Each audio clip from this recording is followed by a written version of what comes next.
The cabin was small, perched deep in the folds of the Appalachian Mountains, where mist clung to the trees and silence carried like a warning. On the night of September the 3rd, 1887, that silence was broken. A storm rolled across the valley, thunder shaking the earth as though the mountains themselves wanted to split apart. Inside the cabin, a young mother screamed in labor. The midwife, hardened by years of mountain births, whispered prayers under her breath. But this night was unlike any she had ever known. When the first child arrived, lightning struck so close that the door rattled off its hinges. When the second followed, the oil lamp went out though no wind had touched it. And when the third was born, the sky outside turned an eerie shade of red, a color no one in the valley had ever seen before. The triplets, Essie, Bessie, and Dessie, lay swaddled together, identical in every way. But as the midwife leaned over them, she froze. Their eyes, though barely opened, seemed too aware, too sharp, as if they were not seeing the world for the first time, but recognizing it. The mother asked if they were healthy. The midwife never answered. She backed away, trembling, muttering that she wanted no part of this. By morning, she had left the mountains entirely, refusing to speak of what she had seen. That night, owls gathered on the roof of the cabin and would not leave until sunrise. The family knew something unnatural had entered the world. From the very beginning, the triplets were not like other children. Essie, the firstborn, cried only at midnight, never before, never after. No matter how well fed or how tightly wrapped, her shrieks would rise exactly as the clock struck 12. The sound was not like an infant's cry, neighbors would later whisper, but a thin, hollow wail that carried through the valley like a warning siren. Bessie, the second, never blinked. People who held her said her eyes stayed fixed, unblinking for minutes at a time, watching with a stillness that felt less like curiosity and more like calculation. Some swore she stared so long that they felt their thoughts slipping away, as though she were reaching into their minds. And Dessie, the youngest, displayed something even more unsettling. She could mimic voices, not just her mother's or father's, but voices she had never heard before. Once, she repeated the rasping tone of a neighbor's grandfather, a man who had been dead for years. Their mother, worn thin and pale, grew weaker as the months passed. No amount of food or rest restored her strength. Family friends said it was as if the girls were drawing life directly out of her body. She would often sit staring at them, lips trembling, whispering that they were too quiet, too aware, like they already know. When other women came to visit, they noticed something else. The babies never cried together. When one was upset, the others were eerily calm, as though they were taking turns, sharing a secret rhythm only they understood. It was only infancy, but already the whispers had begun, that Essie, Bessie, and Dessie were no ordinary children. By the time the triplets reached 7 years old, the whispers had grown louder than the wind that howled through the mountain hollows. Other children refused to play with them. The triplets never joined in games, never laughed, never stumbled like normal youngsters. Instead, they stood together, hand in hand, watching the others from the edge of the clearing. Their movements were too synchronized, too deliberate, as if one mind guided all three bodies. Neighbors swore that when Essie scraped her knee on a jagged rock, Bessie and Dessie gasped in pain and clutched at their own legs, blood welling up in the same spot. Their mother insisted it was coincidence, but those who saw it firsthand walked away pale and shaken. Then there was the boy who went missing.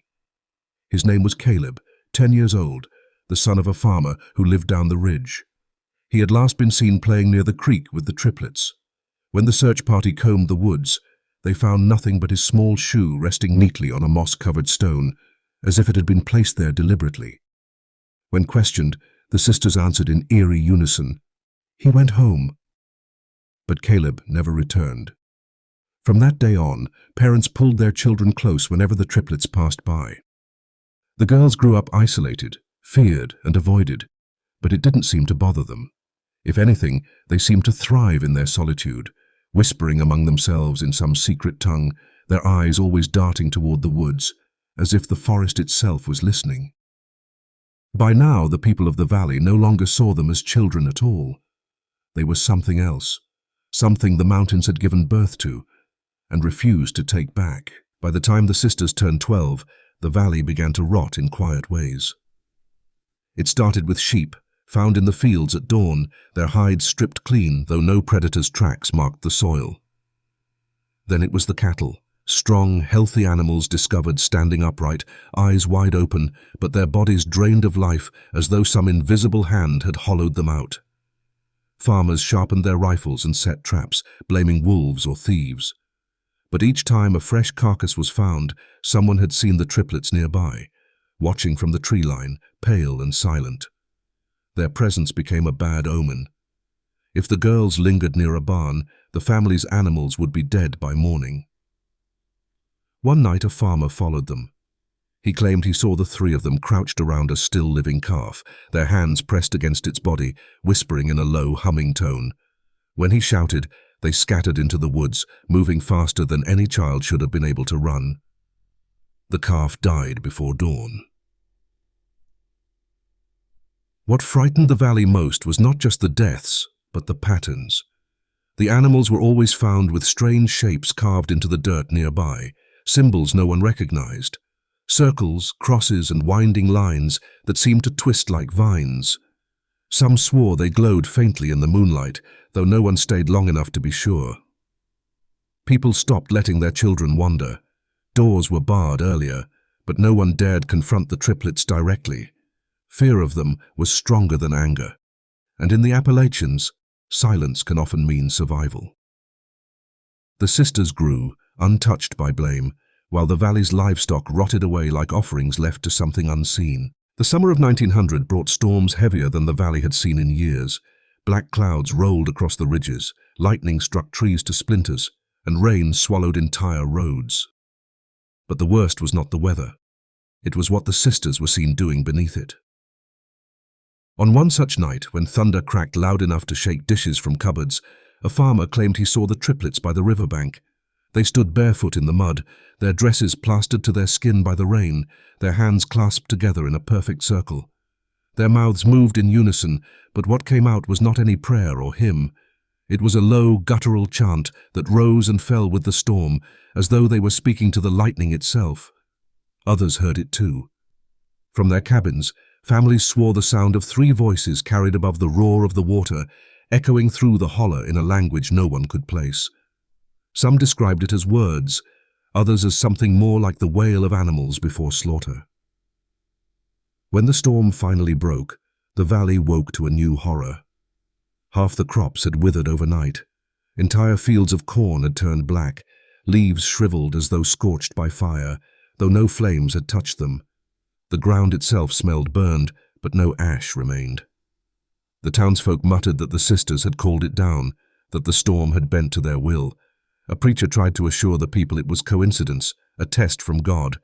But when he visited the triplets' cabin, he returned pale and silent, refusing to say what he had witnessed inside. From then on, the valley knew. Storms belonged to Essie, Bessie, and Dessie. And when thunder rumbled in the distance, people crossed themselves and prayed it would pass quickly. Before the sisters decided to sing again. Not long after the storm that blighted half the valley, a traveling preacher came to the mountains. His name has been lost to time, but in the old stories he is described as a stern, stubborn man who feared nothing, not wolves, not weather, not the devil himself. When he heard the whispers about the triplets, he declared it was his duty to see the truth for himself. He stayed with a farmer's family, rising each morning to pray and wandering the ridges by day. But on his third evening, he entered the sisters' cabin uninvited. No one knows what he expected to find, perhaps evidence of witchcraft, perhaps just frightened children. What he found instead was a small leather-bound book hidden beneath their bed. He carried it out, trembling. The cover was cracked and blackened as though singed by fire, though it smelled faintly of iron, of blood. Inside were pages filled with strange symbols, crude sketches of animals, and words written in an uneven hand. Some were prayers twisted backward, others were names of neighbors who had gone missing in recent years. Scrawled beside several were crude drawings of figures with hollow eyes. Some pages were stained dark, as if signed with blood. The preacher returned the diary to the family he was staying with, his face white, his lips pressed tight. That night he did not sleep, and by morning he was gone. His horse was seen on the road leading out of the valley, but he never came back, and no church records ever mentioned his name again. The diary itself vanished soon after. Some said the sisters reclaimed it. Others believed the family who sheltered the preacher buried it out of fear. But in whispers that pass through the Appalachian hills, there is one chilling certainty. Once the book was opened, the triplets were no longer just rumor. They were proof. In the Appalachian Mountains, the 18th year was seen as a crossing, the line between youth and adulthood, innocence and responsibility. For Essie, Bessie, and Dessie, that line was crossed not with celebration, but with dread. On the morning of their 18th birthday, neighbors claimed the valley felt different, the air heavy, the trees unnaturally still. Even the birds refused to sing. Their father was seen chopping wood outside their cabin, his eyes hollow, his hands trembling as though he had been awake all night.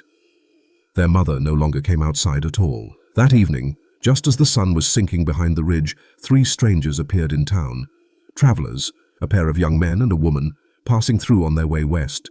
They were warned not to linger, not to go near the cabin at the edge of the woods, but by nightfall, the 3 were seen walking alongside the triplets, their faces strangely blank, as if caught in a spell.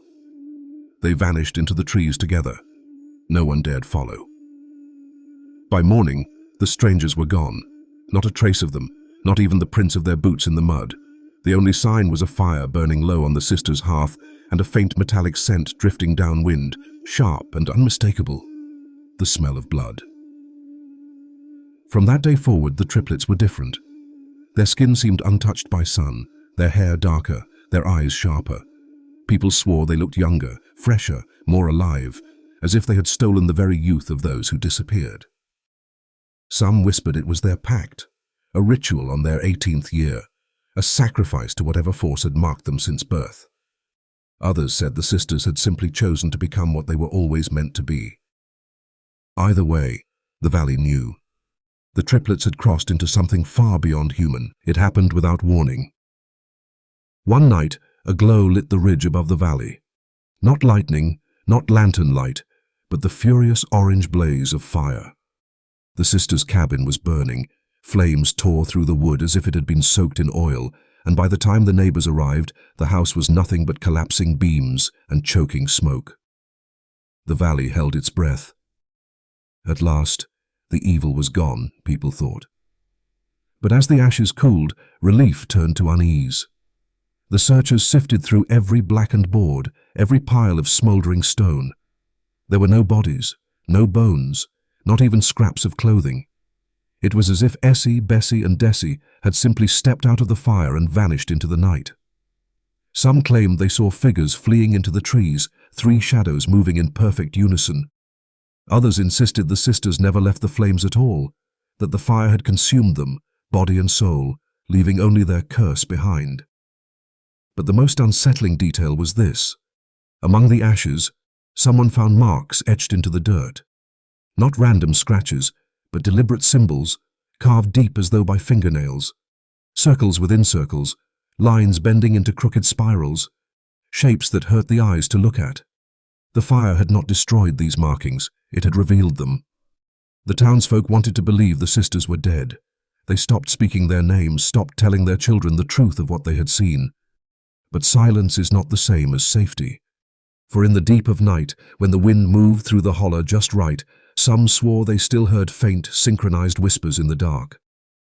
The cabin was gone. The triplets were gone. But their absence felt more dangerous than their presence ever had. After the fire, the valley wanted to forget. But forgetting was not enough. Their very existence seemed to dissolve piece by piece, as if someone, or something, was determined to erase Essie, Bessie, and Dessie from history. When county officials rode in months later to document the blaze, they discovered whole pages torn from the registry book. The section that listed the births of 1887 was missing. Records of land ownership tied to their father's name had been crudely cut away with a blade. Even baptismal notes in the church ledger had been blotted out with ink so dark it burned through the paper. Old photographs vanished too. A family portrait that once hung in a neighbor's parlor was said to curl and blacken overnight, leaving only the faint outlines of 3 blurred faces. In another home, A letter mentioning the sisters crumbled to dust in the drawer where it had been kept safe for years. It was not just erasure, it was obliteration. And yet, no one openly admitted to doing it. The county clerk swore he hadn't touched the records. The pastor denied defacing his own books. Neighbors claimed they never burned or discarded their keepsakes. Some whispered that the sisters themselves had returned for them, not in body, but in spirit, to wipe away every trace of their names. But there were a few who resisted. An old farmer, said to have seen too much, kept a tattered notebook hidden beneath his floorboards. In it, he had scrawled a warning in shaking hand. They are not gone. They cannot be gone. They will not allow themselves to be remembered, but they will not allow themselves to be forgotten either. It was the last thing he ever wrote. More than a century has passed since the cabin fire. The valley has changed. New roads cut through the ridges, old farms reclaimed by weeds. But the whispers about the triplets have never died. Hikers speak of strange encounters in those woods. 3 pale girls standing together on a ridge, their dresses old-fashioned, their hair slick as if wet with rain. Always together, always silent. Some claim the figures vanish when approached, others swear they follow at a distance, keeping just out of sight. Hunters tell of hearing their own names called from the tree line, not by friends, not by family, but in their own voices, spoken back to them. Those who answer never return. And when storms roll through the Appalachians, locals still warn outsiders. Do not walk the riverbank when the thunder comes. If you listen closely, they say, you'll hear 3 voices carried on the wind, chanting in rhythm with the lightning. Ignore it, and maybe you'll make it home. Answer it, and you may never leave those mountains. The county records remain incomplete, the graves never found, the truth forever uncertain. But in the hollows and the high ridges, there is one story everyone knows. Essie, Bessie, and Dessie were born together. They lived together. They vanished together. And if you are unlucky enough to cross their path, you will never meet one without the other 2. The Appalachian Triplets. Too evil for history books, but never forgotten by the mountains that made them.